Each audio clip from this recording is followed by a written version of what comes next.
E aí pessoal, sejam novamente bem-vindos, isso aqui é o Comics and Code. Vamos então dar sequência aqui no nosso projeto de Kubernetes, tá?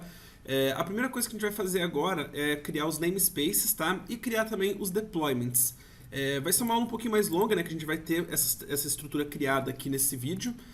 A primeira coisa que eu vou mostrar aqui para vocês é o seguinte, tá pessoal? Eu vou colocar para vocês na descrição aqui desse vídeo esses dois links aqui que vão ajudar bastante, tá? Da própria documentação do Kubernetes sobre o que são namespaces e deployments. Já comentei nos vídeos anteriores, mas é interessante a gente falar agora que a gente vai estar criando essa estrutura.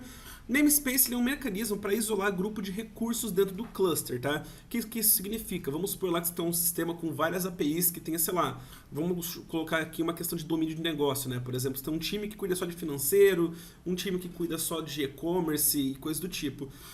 Todas as aplicações relacionadas a esse time de financeiro, você pode colocar em um namespace, sei lá, financeiro pode ser um namespace mesmo, ou então e-commerce, daí todas essas aplicações, bancos de dados e coisas do tipo, ficariam dentro desse namespace aqui, beleza?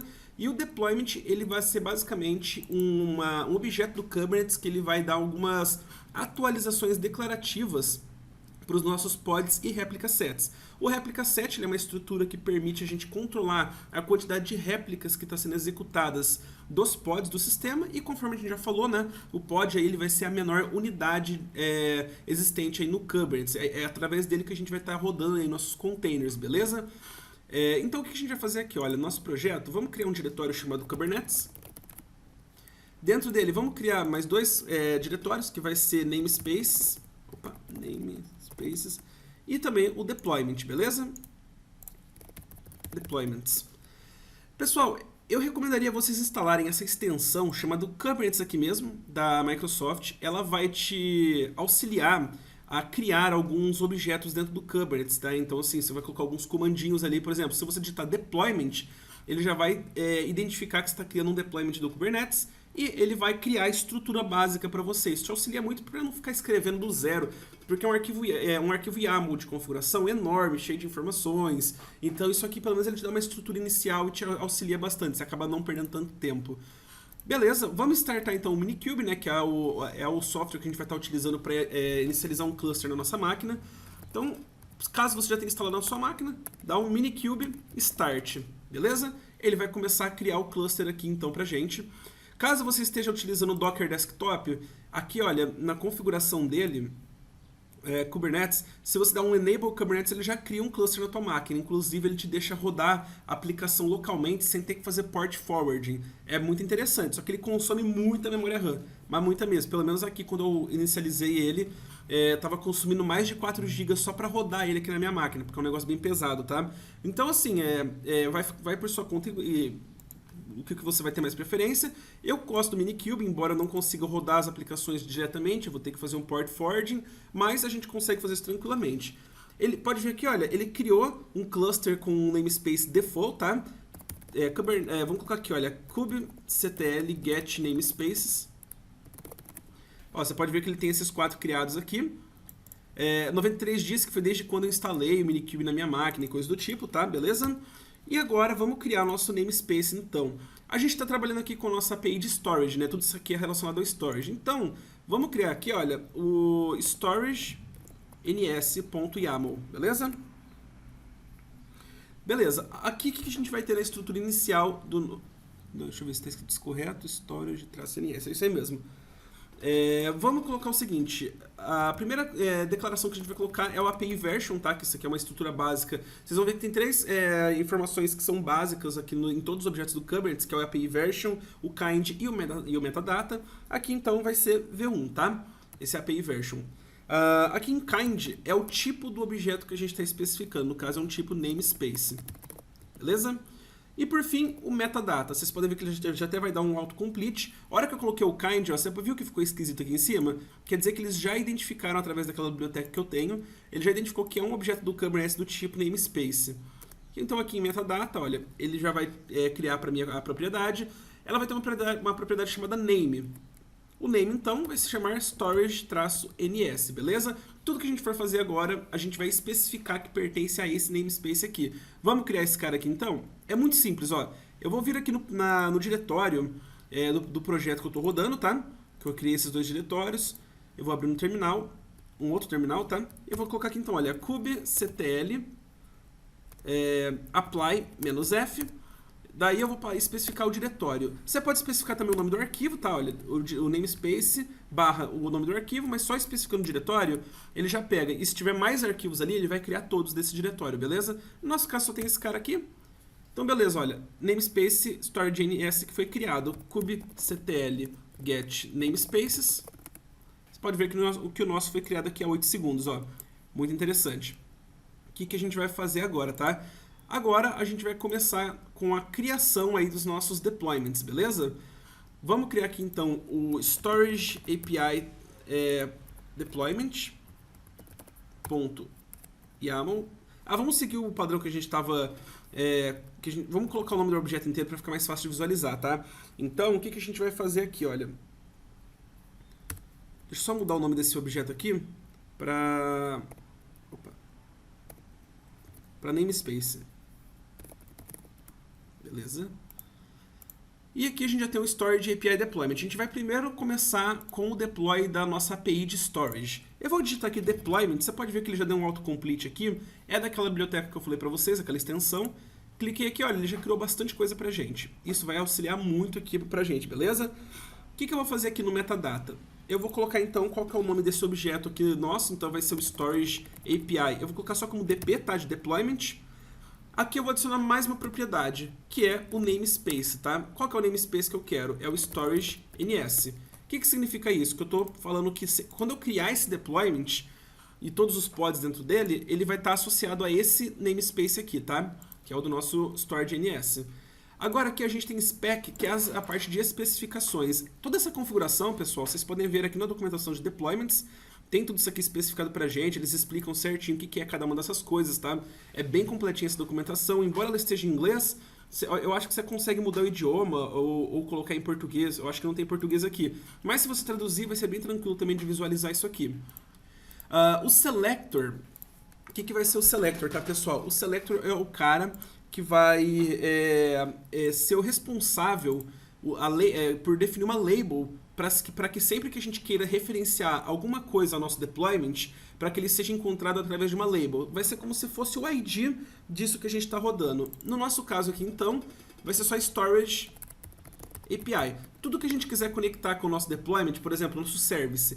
O service que a gente vai ver no próximo vídeo ali, ele é o cara que vai ser responsável por identificar quais são os deployments para fazer a questão de proxies e rotas. Então, a gente tem que falar para ele que sempre que ele encontrar uma label com o Storage API, ele vai fazer esse redirecionamento, beleza?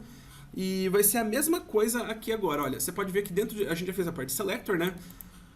Aqui em template são as configurações do pod. Aqui é a mesma coisa, olha.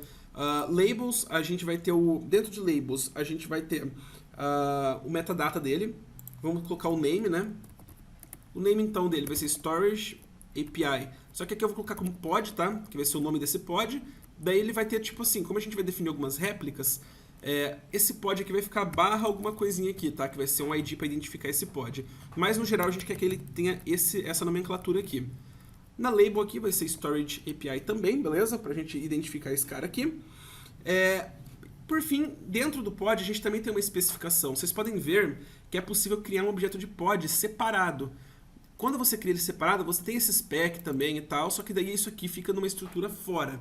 Aqui a gente está fazendo tudo junto, beleza? Eu acho que é um pouco mais fácil de trabalhar e mais fácil de compreender. Aqui em spec, então, a gente tem as especificações do container, que aqui a gente está falando do pod unicamente. Qual que é o container que a gente vai querer? Vai ser, então, a nossa imagem que a gente definiu lá na imagem, na aula anterior, que vai ser o vhnegrisoli /storage API, beleza? Tá, esse aqui vai ser, no caso, o name, né? Deixa eu copiar esse cara aqui para baixo. O nome vai ser só Storage API mesmo, o nome do container, beleza?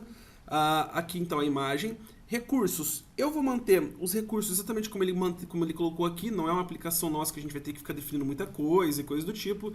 Dá pra gente manter isso aqui, mas só para vocês entenderem essa parte de recursos, você define aí questão de poder de processamento, memória e várias outras coisas.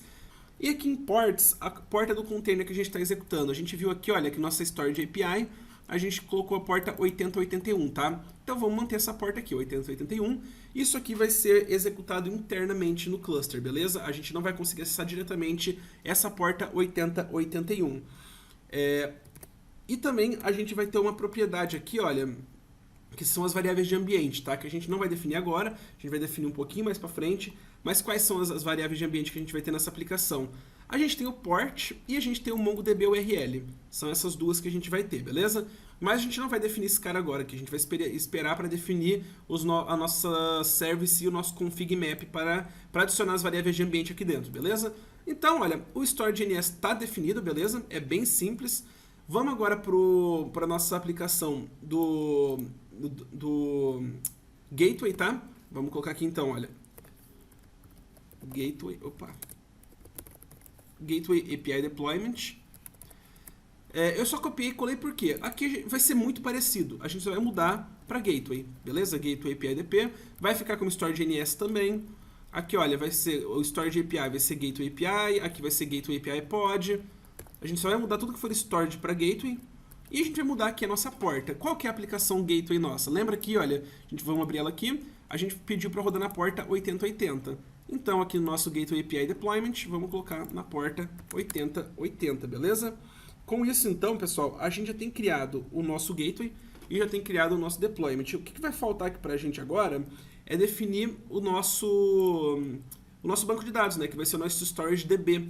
Então, vamos criar ele aqui também, tá? Então, aqui, beleza? Aqui, em vez de API, eu vou colocar DB, que vai ser do banco de dados que a gente vai estar utilizando. Tudo que for API, a gente vai mudar para DB. Esse cara vai ser DB, Storage DB, DB, beleza. O que a gente vai fazer aqui agora? Nos containers, tá? O container vai chamar Storage DB mesmo. A imagem que a gente vai estar utilizando vai ser a imagem do MongoDB versão 4.4, que a gente estava utilizando para rodar sem problemas, tá? E a gente vai ter algumas variáveis de ambiente que agora a gente não vai ter aqui. E a porta que a gente vai estar rodando isso aqui vai ser a 27017. Pessoal, faltou uma coisa a ser definida em todos esses deployments que a gente criou, que é a quantidade de réplicas, tá? O que significa isso? Quando o Kubernetes for subir esse container pra gente, quantas instâncias que a gente quer que ele suba rodando ali pra gente. Então vamos lá, olha. Eu quero 3 instâncias de cada aplicação. O banco de dados eu vou manter apenas uma mesmo. Então aqui, olha, é bem na raiz aqui da especificação, tá? Na raiz da especificação eu vou colocar o seguinte, do deployment, tá, pessoal? Réplicas, ó, você vai ver que ele até já te deu uma definição ali. No banco de dados aqui que a gente está mexendo, eu quero que tenha só uma réplica. Aqui no nosso deployment do nosso gateway, então réplicas, eu vou colocar como 3, tá? E aqui no nosso Storage API também eu quero 3. Aí, beleza, foi 3. Bem bacana isso, ó. A gente já está então com nossos deployments criados. A gente ainda não vai executar isso aqui. Vamos continuar criando nossos objetos nas próximas aulas, porque a gente ainda não tem as variáveis de ambiente. Se a gente tentar executar, provavelmente nada disso vai rodar, porque ele não vai ter como se conectar, nem coisa do tipo. O que a gente vai precisar agora para a gente começar a criar esses caras aqui? A gente vai precisar do service e do config map. Você pode até tentar rodar, só para você ver como que ele vai funcionar aqui na prática, ó. Olha só que legal. kubectl apply-f deployments. Ó, ele criou os deployments, beleza? Agora, eu quero visualizar os pods que ele está criando. kubectl get pods. Se você só digitar isso aqui, ele vai falar que não tem nenhum pod. Por quê? Porque ele vai pegar, ele está no namespace padrão. No namespace padrão não tem nenhum pod rodando. A gente precisa especificar qual é o namespace. -- namespace storage ns. Então, quais são os pods dentro desse namespace aqui? Olha só, Gateway API DP, que é o nome do nosso deployment, e um ID aqui do nosso pod. Então, Gateway API DP, outro ID e outro ID. Ele criou 3 instâncias do Gateway API, 3 instâncias do Storage API e uma só do Storage DB. Você pode ver que ele já está rodando, ó, não teve nenhum restart, 27 segundos aí de vida, agora já teve 49, está tudo rodando corretamente. Beleza, pessoal? Essa parte aqui já está funcionando então, tá? A gente já consegue visualizar essa criação. Olha que interessante que é o que o Kubernetes faz pra gente. Vamos supor que eu queira parar algum pod, né? Então, deixa eu rodar isso aqui novamente. Eu quero parar esse primeiro pod aqui. eu especifiquei que eu quero ter 3 réplicas rodando. Então, o Kubernetes tem que me entregar essas 3. Se eu matar um pod aqui, ele tem que criar uma nova, ele vai ter que subir um novo pod. Vamos colocar aqui, olha, kubectl delete pod. Eu vou colocar o nome dele, o ID dele aqui, menos namespace, storage ns. Deletou. Vocês podem ver o seguinte. Assim que a gente visualizar novamente os nossos pods ali, olha, eu vou até abrir um outro terminal aqui. Ó, terminando, ele está finalizando esse pod aqui. Mas vocês podem ver que agora tem 4 aqui, por quê? Assim que ele começou a finalizar esse pod, ele já criou um novo pod. Então, olha, agora a gente está rodando novamente com 3 Gateway API e aquele está terminando. Vocês podem ver que agora ele já matou aquele que estava terminando e ele criou um novo. Ó. E esse novo começou a 35 segundos, todos os outros estavam rodando a 2 minutos. Então o Kubernetes ele faz isso aí pra gente, tá? Ele dá essa possibilidade de recriar um pod sempre que ele falha e ter esse crescimento horizontal, tá, pra gente. Então assim, deu algum problema, alguma coisa ficou fora, ele já vai fazer isso aqui pra gente. Quero fazer um deploy, mas eu não quero que a nossa aplicação fique indisponível em produção. O nosso Kubernetes vai fazer isso, então ele vai aplicar nova versão, matando alguns dos containers e subindo os próximos, e assim que já tiver alguma coisa rodando, ele mata os anteriores até que a gente tenha isso funcionando. Isso aqui é muito legal, uma propriedade que ajuda muito no nosso dia a dia como desenvolvedor, tá? Bom, pessoal, é isso que eu queria mostrar nessa aula, era essa criação desses objetos, a gente vai partir ali para services e config maps para depois definir as variáveis de ambiente e, de fato, rodar tudo isso na nossa máquina para a gente conseguir testar. Muito obrigado até aqui. Se você curtiu e quiser compartilhar, eu agradeceria muito. Muito obrigado e até mais.